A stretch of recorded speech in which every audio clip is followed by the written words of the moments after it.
Hello friends, आज के video में हम बैटरी में डिस्टिल्ड वाटर का यूज क्यों किया जाता है, नॉर्मल वाटर या फिर आरओ वाटर का यूज क्यों नहीं किया जाता, इसके पीछे क्या रीजन होते हैं। यदि हम बैटरी में डिस्टिल्ड वाटर के प्लेस पर नॉर्मल वाटर या फिर आरओ वाटर का यूज करते हैं तो इससे बैटरी के परफॉर्मेंस पर क्या इफेक्ट होता है, सब कुछ काफी आसान तरह से सीखने वाले हैं। तो चलिए वीडियो स्टार्ट करते हैं। सबसे पहले इन्वर्टर के साथ जो बैटरीज का यूज किया जाता है उसे हम लेड एसिड बैटरी कहते हैं, या जिसे हम इलेक्ट्रोलाइट टाइप बैटरी भी कह सकते हैं, या जिसे हम रिचार्जेबल टाइप बैटरी भी कहते हैं। सबसे पहले हम समझ लेते हैं हम लीड एसिड टाइप बैटरी क्यों कहते हैं। क्योंकि बैटरी में जो इलेक्ट्रोड्स यूज किए जाते हैं वह लेड के होते हैं और उसके बीच में जो इलेक्ट्रोलाइट यूज किया जाता है वो एसिड होता है या फिर H2SO4 होता है। चूंकि बैटरी में इलेक्ट्रोड लेड के होते हैं और अंदर प्रोसेस के लिए इलेक्ट्रोलाइट एसिड के होते हैं, इसीलिए इसे लेड एसिड बैटरी भी कहते हैं। कैथोड होता है वो प्योर लेड का Pb होता है और जो लेड पेरोक्साइड या PbO2 होता है। इसके अलावा जो H2SO4 होता है वो डाइल्यूट H2SO4 होता है, वो 1:3 रेशियो में होता है। प्योर H2SO4 नहीं होता है, डाइल्यूट H2SO4 होता है।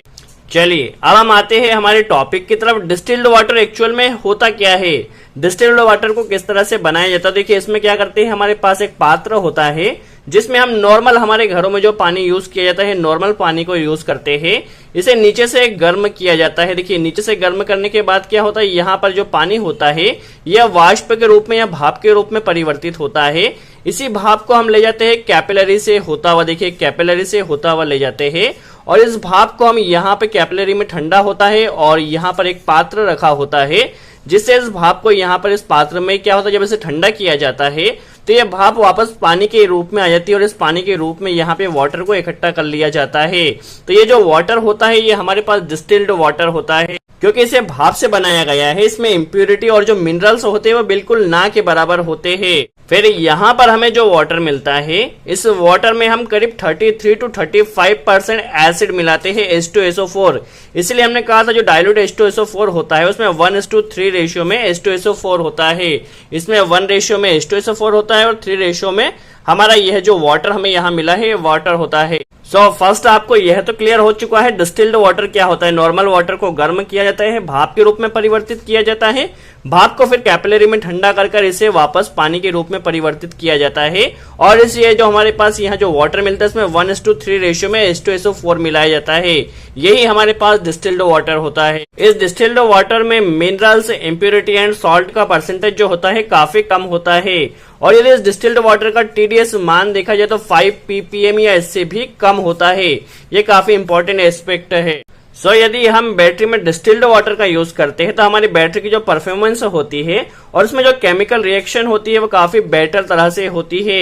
यदि हम यहाँ पर नॉर्मल वाटर या फिर आरओ वाटर का यूज करते हैं तो चूंकि जो वाटर होता है नॉर्मल वाटर उसमें जो साल्ट का परसेंटेज होता है, जो इम्प्योरिटीज होती है और जो मिनरल्स होते हैं वह काफी ज्यादा पाए जाते हैं। अब जब बैटरी को चार्ज एंड डिस्चार्ज किया जाएगा इसमें इलेक्ट्रोलाइटिक जो प्रोसेस होती है, यदि इसमें हम नॉर्मल वाटर डालते तो जो हमारे पास जो एनोड एंड कैथोड होते हैं इस पे काफी ज्यादा इम्प्योरिटीज जमने लगेगी और जब यहाँ पर काफी ज्यादा इम्प्योरिटीज जमने लगेगी तो इम्प्योरिटीज जमने के कारण से हमारी बैटरी की जो परफॉर्मेंस है वो काफी खराब होगी और वीक हो जाएगी और काफी जल्दी हमारी बैटरी के खराब होने के चांसेस भी बढ़ जाते हैं क्योंकि इसके जो एनोड एंड कैथोड होते हैं वहां पर काफी ज्यादा इम्प्योरिटीज जमने लगती है। सो अब तक आपको यह तो क्लियर होगा डिस्टिल्ड वाटर किस तरह बनाया जाता है। यदि हम बैटरी में नॉर्मल वाटर यूज करते तो बैटरी के खराब होने के चांसेस काफी ज्यादा होते हैं। अब हम सीख लेते हैं यदि हम वहां पे आरओ वाटर का यूज करते हैं तो बैटरी पर क्या इफेक्ट होगा। क्योंकि आरओ का जो वाटर होता है उसे भी काफी ज्यादा फिल्टर किया जाता है और उसमें भी मिनरल्स के जो चांसेस होते हैं और साल्ट इम्प्योरिटीज काफी कम होती है। और यदि आप आरओ वाटर को यूज करना चाहते हैं तो सबसे पहले उस वाटर का आप TDS लेवल चेक कर लीजिए, हार्डनेस चेक कर लीजिए। यदि उसका TDS 5 ppm से कम है तो आप वहां पर उसे बैटरी में यूज कर सकते हैं, बट इसके चांसेस काफी कम होते हैं। सो आपको बैटरी में हमेशा डिस्टिल्ड वाटर का ही यूज करना है। इमरजेंसी में आप आरओ वाटर का यूज कर सकते हैं जिसका TDS लेवल 5 ppm से कम हो और नॉर्मल वाटर का आपको कभी भी यूज नहीं करना है। यदि आप नॉर्मल वाटर का यूज करते हैं तो उस कंडीशन में आपके बैटरी के खराब होने के काफी ज्यादा चांसेस होते हैं। यहाँ पर हम ओवरव्यू के लिए बैटरी की वर्किंग किस तरह से होती है समझ लेते हैं। बैटरी जब डिस्चार्ज होती है उस टाइम उसमें क्या प्रोसेस होती है, जब चार्जिंग होती है उस टाइम उसमें क्या प्रोसेस होती है। तो डिस्चार्जिंग टाइप जब बैटरी का यूज किया जाता है उसे लोड से कनेक्ट किया जाता है। तो डिस्चार्जिंग टाइम में क्या होता है, देखिए बीच में क्या होता है, डाइल्यूट H2SO4 होता है। तो जब बैटरी को यूज किया जाता है या डिस्चार्ज किया जाता है तो H2SO4 क्या करता है, आपस में ब्रेक हो जाता है। और ब्रेक होने के कारण क्या होता है, ये जो सल्फर होता है ये इस प्लेट पर भी जमता है और इस प्लेट पर भी जमता है और ये जमकर यहाँ पर लेड सल्फेट बनाता है। लेड सल्फेट बनाने के कारण क्या होता है, देखिए यहाँ पर जब लेड सल्फेट बनाएगा तो लेड सल्फेट क्या होगा, एनोड एंड कैथोड दोनों पर इस तरह से प्लेट पर एकत्रित होते जाएगा। जब हमारी बैटरी जैसे जैसे डिस्चार्ज होती जाएगी तो ये लेड सल्फेट यहाँ पर चार्ज जमा होते जाएगा और एक कंडीशन ऐसी आएगी कि लेड सल्फेट पूरी तरह से यहाँ पर जमा हो जाएगा, हमारे जो इलेक्ट्रोड है वर्किंग करना बंद कर देंगे। तो जब हमारी बैटरी पूरी तरह से डिस्चार्ज हो जाएगी तो यहाँ पर ये लेड सल्फेट पूरी तरह से जम जाएगा। अब जब बैटरी को चार्ज किया जाता है तो यहाँ पे जो लेड सल्फेट बना है वापस यहाँ पर ब्रेक होगा और ये H2SO4 में यहाँ पर बन जाएगा। अब बैटरी जैसे जैसे चार्ज होगी H2SO4 पूरी तरह से बन जाएगा और हमारी बैटरी पूरी तरह से वर्किंग में आ जाएगी। दैट मीन्स यहाँ पे जो लेड सल्फेट जमा थे यहाँ से निकल जाएगा और नॉर्मल यहाँ पर हमारे पास H2SO4 बचेगा, जिससे हमारी बैटरी पूरी तरह से वर्किंग कंडीशन में आ जाएगी। तो डिस्चार्जिंग टाइम पे लेड सल्फेट यहाँ पर जमता है और चार्जिंग टाइम पे यहाँ से H2SO4 हमें फिर से मिल जाता है। तो यह प्रोसेस कंटिन्यू चलते रहते हैं, जिसके कारण हमारी जो बैटरी होती है उसे हम बार बार चार्ज या डिस्चार्ज कर सकते हैं। अब मेन क्वेश्चन आता है, हमें बैटरी में बार बार पानी को डालना क्यों होता है।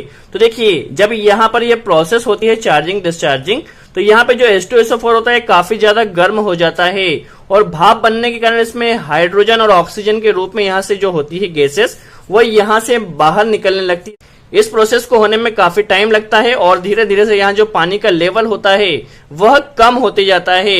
तो यहाँ पर हम बैटरी में पहले चेक कर ले कि पानी का लेवल यदि कम हो गया है तो समय समय से हमें उसमें डिस्टिल्ड वाटर डालना है। यदि हम डिस्टिल्ड वाटर उसमें नहीं डालते हैं तो एक समय ऐसा आएगा कि हमारी बैटरी के खराब होने के चांसेस काफी ज्यादा हो जाएंगे। सो आई होप आपको क्लियर हुआ हो बैटरी में डिस्टिल्ड वाटर का ही यूज क्यों किया जाता है। यदि हम वहां पे नॉर्मल वाटर का यूज करते हैं उसमें काफी ज्यादा साल्ट, इम्प्योरिटीज होती है और मिनरल्स होते हैं, जिसके कारण हमारी बैटरी के खराब होने के चांसेस काफी ज्यादा होंगे।